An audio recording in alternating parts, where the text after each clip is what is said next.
سڵاتان لێ ببینن ڕایبسانی ڕوودا من لە شاری کردنم لەگەڵ بێریڤان ئەیماسم. بێریڤان بربژێرە بۆ پۆستی سەرۆکی شارەوانی شاری کۆلن. 28 ئەم مانگە دووبارە دەنگدەرانی شاری کۆلن دەچنە سەر سندوقی دەنگدان. سەرۆکی شارەوانی ئەم شارە هەڵدەبژێت. شاری کۆلن شارێکی ملیۆنیە، چوارەم گەورە شاری ئەڵمانیایە. بێریڤان ئەیماس تاکە ژنی کوردی بربژێرە و لە خولی یەکەم زۆرترین دەنگی بەدەستێنا. بێریڤان پێیانی هەیە، ئێمەشتم پرسیارێکمان هەیە. بێریڤان سڵاو سپاس کە لەگەڵمان دایت. بێریڤان چواردی ئەم مانگە زۆرترین دەنگت بەدەستێنا. ئێستا بۆ خوری دووهەم لە 28 ئەم مانگەدا متمانەت هەیە زۆری نەبەدەستبێنی؟ Also die erste Wahlrunde hat uns ja gezeigt, wie viel Potenzial in dieser Stadt گەرا یەکەم هەڵبژارتنان پۆتەنسیاڵا سیاسەتێکە vekirî û nêzîkî mirovan nîşan dide û dixwaze hemû serboran ji bo bajarê xwe yê bineret bi xwe re bîne. Hemû sersorman bûn ku ez bi ciyawaziyeke ewqas mezin li pêşiyê bûm. Lê weke siyasetvaneka bi serbora di çendîn helbjartinan da bejdar bûyî, ez dizanim ku pêwîstî ye heta dawiyê mirovan hewla bi destxistinê bo her dengekî bike. Lewma jî ez bi hevalên xwe yên partiyê û alîgirên xwe ji bo her dengekî şer bikim. Parteifreundinnen und Parteifreunden und jetzt auch mit weiteren Unterstützerinnen und Unterstützern jede Stimme. باشە بێریڤان، تۆ لە گەرمەی بانگەشە دایت و کۆڵ نەدەریت. چ داوایەکت هەیە لە دەنگدەرانی شاری کۆلن و چیان بۆ دەکەی بۆ داهاتووی شارەکەیان؟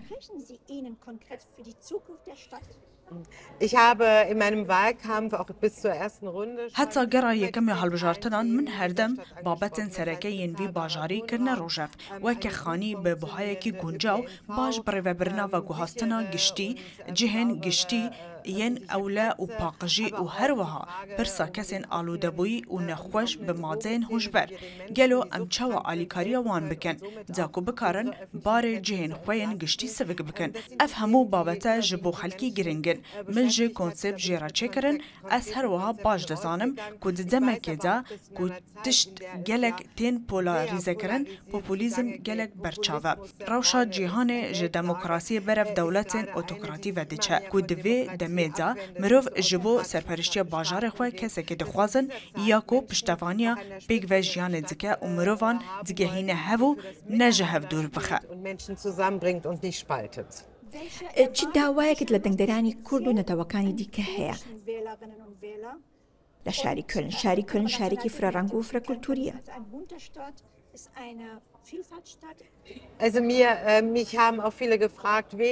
gelek kesan ji min dipirsîn gelo koçber jî dengên xwe didin we erê koçberan jî bi awayekî berçav dengên xwe danewe. Ez jî her tem dibêjim dengên pileya yekem û dwem nînin hemû welatiyên bajarê kolin wek hevin. Kesên mafê dengdanê hene hemû wek hevin.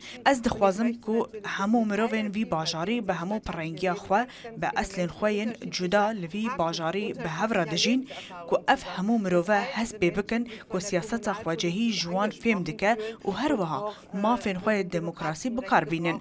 Ez şanaziyê pê dibim ku ez şiyam li taxên ku piraniya wan di berê de ne ji bo partiya keskan bû lê niha min serkeftin bi dest ve anî ev yeke ji bo min tekez dike ku ez şiyam bala wan mirovan ku dûrî siyaseta xwecihî bûn bikişînim ser siyaseta xwecihî. Ev yeke ji bo min gelekî giring e. باشە دوایین پرسیارم لە بەڕێستان ئەوەیە دووبارە چ پەیامێکت هەیە بۆ دەنگدەرانی کورد لە شارەکەت و چەند گرینگە یەکشەمە بچنە سەر سندوقی دەنگدان؟ بیرمان نەچێت پارتی AfD دەنگی زۆری بەدەستهێناوە لەم هەرێمە.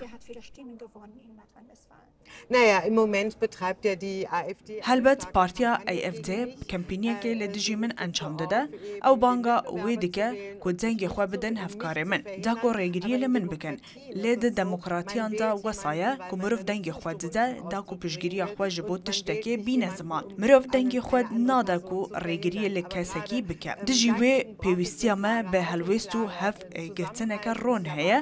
Ez jî hemû demokratî xwazan ên ku baweriya wan bi bername û kesayetiya min tê ew li 28 îlûnê biçin ser sindoqa dengdanê û dengê xwe bidin min. Bi baweriya niha pêwîst e em wan çalak bikin yên ku me di gera yekema helbijartinan da çalak kirin. بێریڤان زۆر سپاس کە لەگەڵمان دابووی هیوای سەرکەوتنی بۆ دەخوازین و هیوادارین زۆرترین دەنگ بەدەست بێنین. gelek spas. زۆر سپاس کە لەگەڵمانە بن.